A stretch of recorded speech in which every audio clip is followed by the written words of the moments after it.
esports news. So let's get into it.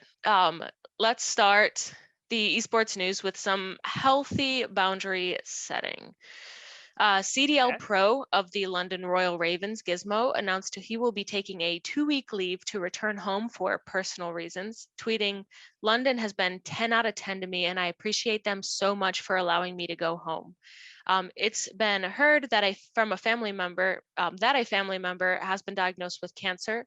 His younger brother collapsed, and he has been having health issues on top of all of that as well, which in return, London has officially signed a 2-week contract with Paul X to fill in for Gizmo for the 2 weeks. With all of my heart, I really hope that Gizmo and his family have a quick, painless, and full recovery. Agreed. I've said it before and I'll say it again. I'm glad gamers and professional gamers are finally realizing that it is healthy to take a step back and focus on yourself and your family when they're going through stuff every once in a while. So, this is important for Gizmo. Glad to see Ab- it. Absolutely.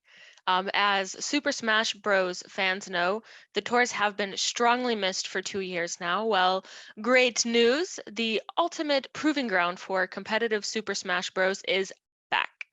Super Smash Bros. Tour will have Verdo City Smash Open Ultimate Run from March 17th until March 19th.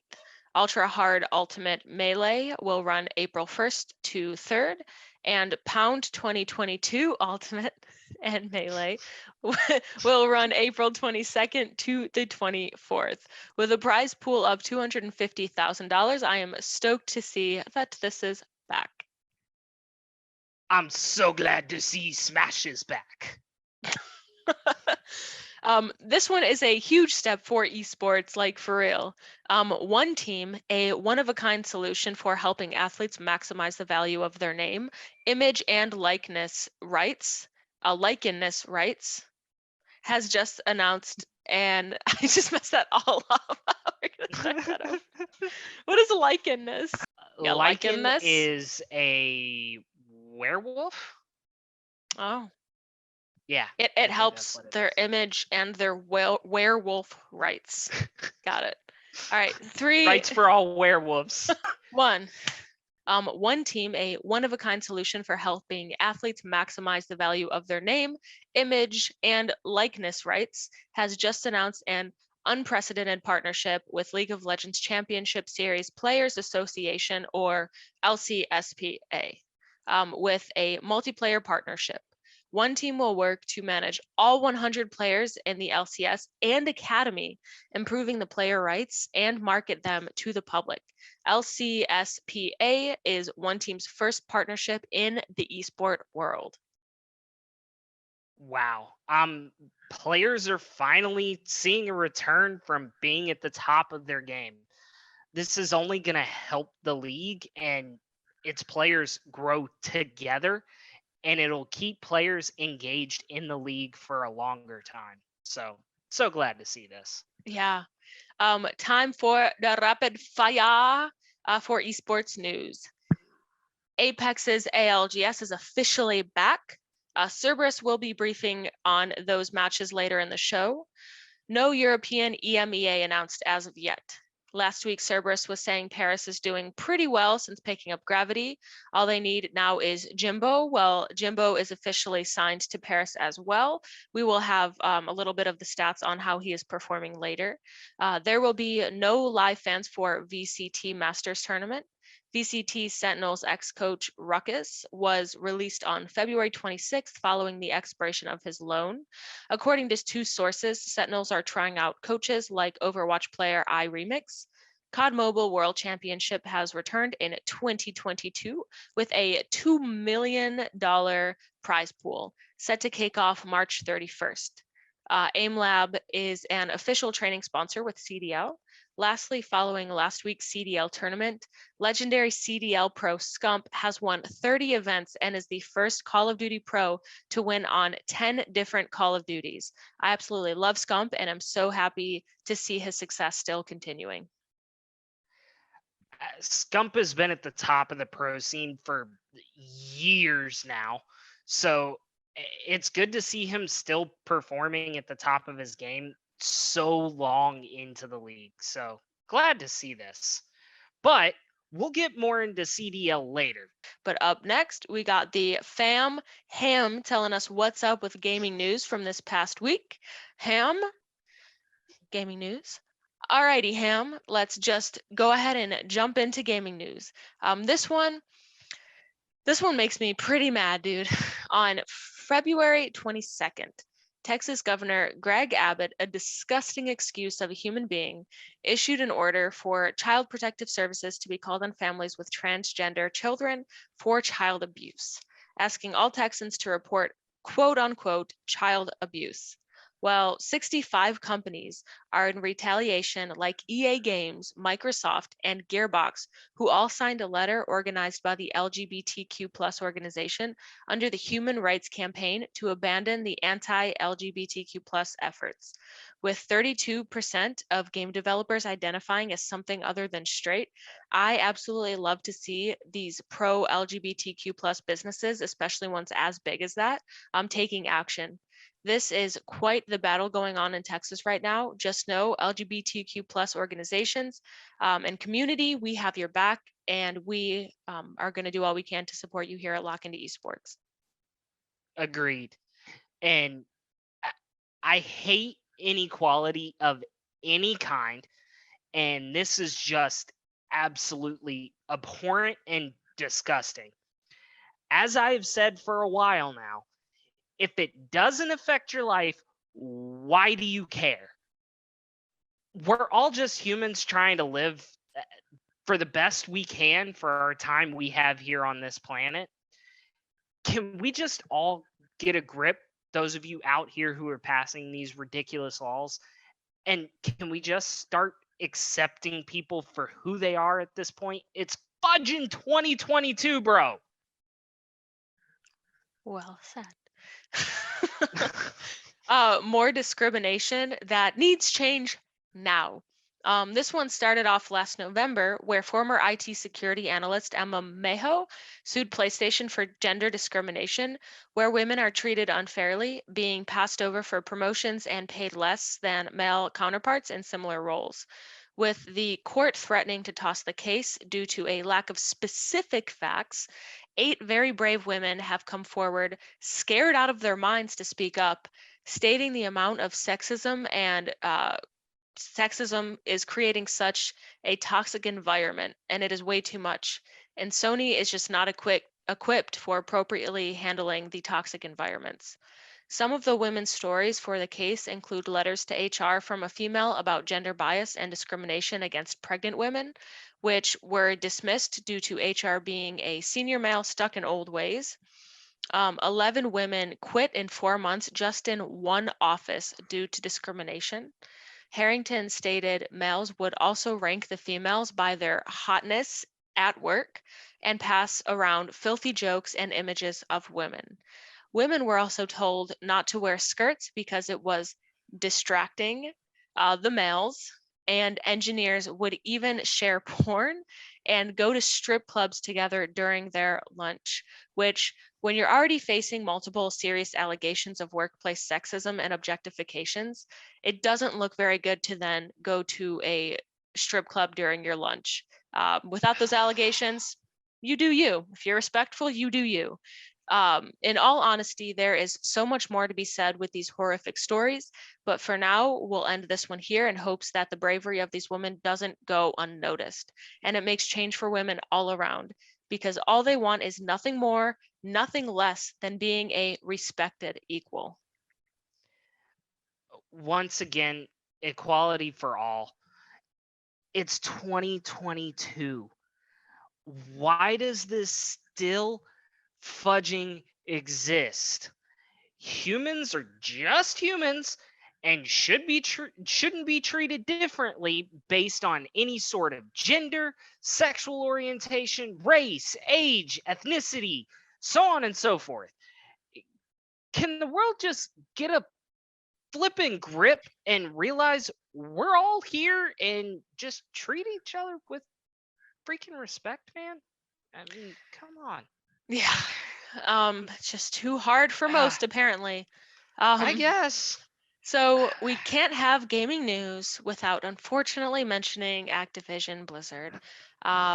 If you want all details thus far, watch back the gaming news portions of our last three shows because there are very long stories that have everything broken down in all of them. Luckily, this one will be a lot shorter. On top of everything else going on, Activision is now also being investigated for insider trading from Fox co-founder Barry Diller, Prince Furstenberg, and DreamWorks co-founder David Geffen, who bought a massive amount of stocks just days before Microsoft announced the historic buyout of Activision, netting them $60 million in profit. Dillon is Furstenberg's stepfather and is good friends with Geffen. It's pretty obvious here, guys. There's trying to say that it's a coincidence, but come on. This is just the rich getting richer. This is stupid, and these guys deserve whatever punishment is meted out to them. This is ridiculous. I mean, uh, this just makes my blood boil. Yeah. I hate crap like this. Yeah, I would have loved a little heads up too on that. That would be nice.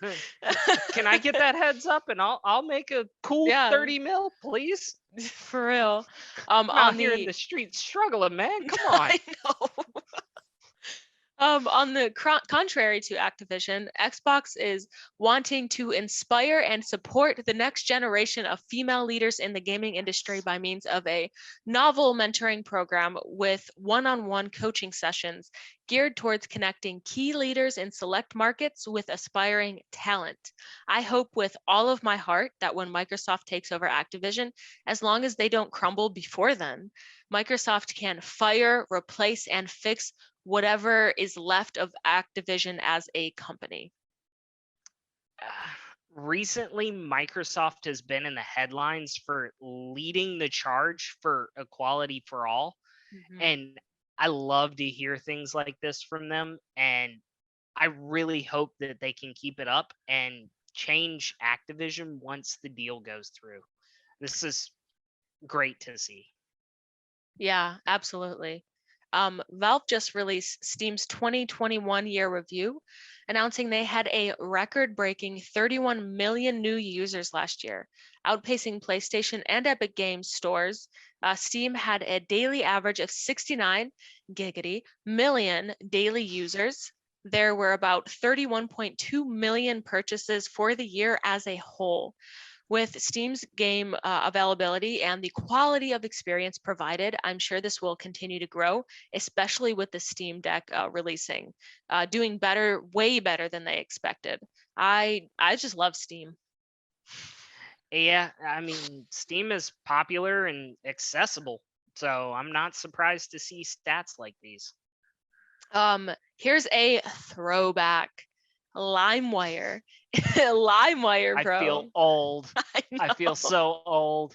LimeWire is set to make a comeback under new ownership with the relaunch allowing users to buy and trade non-fungible tokens in the form of songs, band merch, artwork, and more, being carried out using cryptocurrency. LimeWire will also have music-based NFTs. This is incredible, bringing the OG virus throwback into the new virtual world. Wow. LimeWire's back, man. Viruses! I'm just kidding. They don't anymore. I'm sure they fixed that. JK. I'm glad to see it back, and this just brings back some nostalgic memories. Everybody going over to a buddy's house to download tons of CDs so that you can flip through them while you drive. For Gotta real. love that. Alrighty. As always, I'm gonna say it again. Buckle up, Buttercup, because we're closing out gaming news with a lot of rapid fire. A Rocket League modder has swapped the cars for Super Mario 64 Mario, complete with his moveset. Xbox is said to hold an E3 style conference in June. Ubisoft lost their Avatar, Division, and Star Wars director, David Pulfet, after working there for 17 years, stating he'll go wherever the wind takes him. A Pokemon fan has created a real life Pokédex from Legends Arceus. Only 13% of Horizon Forbidden West players have finished the story, assumed that as soon as Elden Ring came out, they just flooded to that instead. Elden Ring streamer Distortion 2 has beat the entire game in a record-breaking 33 minutes. Atari has bought Moby Games, the IMBD for games pretty much, for $1.5 million. Ubisoft was hit with a cyber attack on security that has everyone needing to reset their password. They reported no evidence of a data leak, but the investigation is still ongoing. Frogger player Michael Smith has shattered the current world record for his most recent score of 1,356,520. Gamescom will be hybrid like last year in Cologne, Germany on August 23rd. Xbox Series S is going portable with a new attachable screen. E3 will be online again this year with no official dates yet. Lastly, a data miner named Taro Alhonen claims they've discovered a new Xbox product in coding called Product Xbox Keystone, making it seem to be some sort of important or vital Xbox product. I think the most surprising thing I heard about all of that was someone played Frogger long enough to get that high of a score. I'm not going to lie, it brings back some fantastic memories for me, and I'm so glad people are keeping this game alive to withstand the test of time. However, it is time to move on from the nostalgia. Ham, what we got next? What you got in streamer news? Streamer news, here we are. Let's kick it off with some disrespect. As most know, Dr. Disrespect was banned from Twitch randomly in the middle of a stream in 2020. Everyone's world crumbled at this point. He stated he had no idea why, and the conspiracies were absolutely everywhere. Well, news just broke that the doc stated the legal issues stemming from the ban between himself and Twitch have been resolved, admitting no party to wrongdoing. He will not be coming back to Twitch, but this does mean that if someone shows him on Twitch, they won't risk being banned for showing a banned streamer. I will still always be curious what he got banned for and why it's such a secret, but here we are. I'm glad to see this has been resolved, but I still want to know. Give me details. Just tell me, I won't tell anyone else. Shh. Keep it between you and me. This is so creepy. Between you and me. What went on? What happened? I gotta know. But the world may never know. All right, now that we lost every viewer, that we might have scrounged up here. Next up, as most of us know, Iron Mouse, a Twitch streamer who started in 2017, had a month-long subathon. Well, that subathon finally ended on day 31, leaving Iron Mouse as the third most subscribed channel on Twitch, only behind Ninja and Ludwig, leaving her with 171,818 subs, which is absolutely nuts. With her highest viewership being 27,674, I would definitely say this was a massive success for her, and honestly fun to just jump into at any time knowing she would be live. I'm curious if she'll be doing that again. I can't imagine streaming for 31 days non-stop. Yeah. She deserves the props and the subs for that one. That's insane. Absolutely. This one just really makes me wonder why so many people carry so much hate in their heart for no reason at all. Cozy.tv has been organizing and sending hate raids to Twitch streamers, targeting only the LGBTQ plus community. Some streamers reporting these actions are Earth Debris, XProvX, and BlizzBear, who at the time was conducting a sponsored stream and had to end it early due to the sheer volume of hate. The point of these hate raids is to spam Twitch chat rooms and Discord servers and flood the creators' DMs with homophobia and overall hate. The co-founder of Cozy TV, known white nationalist and far-right supporter Nick Oh my God. Fuentes, who cares, Fuentes. made a statement claiming credit for the waves of harassment and even encouraging it. He has been banned from Twitch, Reddit, and YouTube due to this hate prior. Twitch put out a statement acknowledging the hate raid, stating it has no place on Twitch and that they've identified and suspended all Twitch accounts who participated.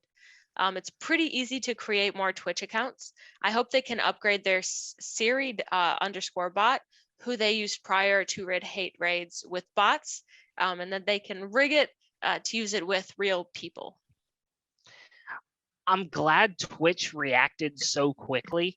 However, once again, this is 2022, and how is this still a thing? I mean, come on, man. People just need to get a grip on their own lives and stop worrying about how other people live theirs. Pure and simple. Absolutely. Former much-loved director of Tango Gameworks, Ikumi Nakamura, has just shared details about her new studio, Unseen. At Unseen, they are wanting to build a multicultural team, a cross-cultural world made up of international staff, achieving the office to be a place where developers can come and go as they please, like nomads, creating not only video games, but instead a new IP that can work as a variety of entertainment media like anime, education, and apparel. It's a new style of office, is what they say. Well, it seems very different from the other companies discussed today in the best way possible. We wish nothing but the best for Unseen. I hope there's nothing but wonderful success for this company and any company that puts their employees first. I can't wait to see what comes out of the new venture. It's exciting. Sarait, here's streamer news rapid fire. Huge Twitch streamer Mizkif has announced he will be making changes to his YouTube channel, only uploading one video a day in hopes to increase quality over quantity. Twitch mass banned streamers in the Middle East due to alleged tax evasion scandals. Huge streamer Amoranth accidentally transferred $2 million into a random person's account, messing up her business account number. She then stated she'll be doing a large cash giveaway soon. Lastly, Trainwreck, the most popular gambling streamer on Twitch, won a jackpot of $14 million on stream.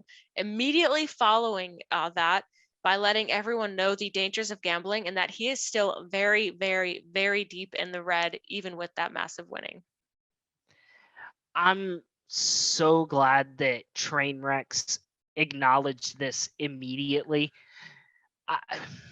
Speaking from someone who has experienced life experiences around addiction, gambling being one of them, not personally, but witnessing in close ones I love.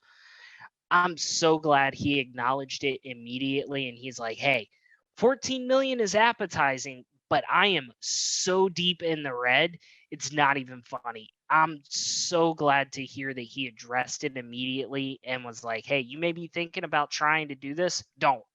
It can be a slippery slope. Granted, gambling is not inherently bad and should be used in moderation if you choose to gamble, but don't let yourself become addicted to it. If you do, please find help.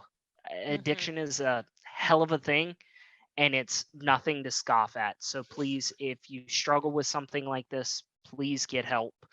There are tons of resources. Please just do it for yourself, do it for your family, do it for your friends, get some help. So with that said, and that being a serious note, Hammy, what you got in upcoming games? So here's a little treat to start off upcoming games and updates. Evo 2022 has announced their lineup, which includes, get ready, I'm gonna list them all, okay? Okay. Street Fighter V Champion Edition, Guilty Gear Strive, Mortal Kombat 11 Ultimate, Tekken 7, The King of the Fighters 15, Melty Blood Type Lumina, Dragon Ball Fighter Z, Grand Blue Fantasy versus Skullgirls Second Encore. With that's a lot. All right, with this Yeah. event being August 5th to 7th, expect that following week's news section to be packed full. Well, this just warms my heart. Oh, shucks. I feel like fighting games are always marginalized by the community and hasn't seen a lot of love for a long time. So glad to see they're back with some more tournaments. In a prior episode, we gave every single update we knew thus far about the release of GTA 6. So if you want to go ahead and look back, you can look at that. Well, with updates, according to a leak from Industry Insider, an analyst, Michael Patcher, said that you will be able to play in 4 cities or continents of Liberty City, Vice City, San Andreas, and a city in Europe, with expected time to beat the game being over 500 hours. The new expected release is thought to be around 2024. Man, I can't even begin just to express how excited I am for this. Every little detail that comes out, I'm like, ah. So Cerberus, yeah, what's up? Bro, I am excited for this. I played the crap out of Red Dead Redemption 2. Mm-hmm. And that was like a 300-hour game, and it took me like 8 months to finish. This is gonna take me absolutely forever to complete. I'm excited. I'm though. excited I'm to ready get to into it. take on me, Take me out. take on me. All right. All right, yeah, we can move on. Unless from you that. can't hit that last note, I don't want to hear the rest. Yeah, no, I cannot. I cannot. No, Blizzard thank you. announced that Overwatch 2 beta will finally be here in April. Although it is currently an alpha, it's only open to Overwatch pros and Blizzard employees. Understandably so. Also, Overwatch 2 is hyped up for its PvE. The beta will only include PvP. I am glad to see this finally having a date on it, though. Overwatch is back, baby. Bye bye. All right.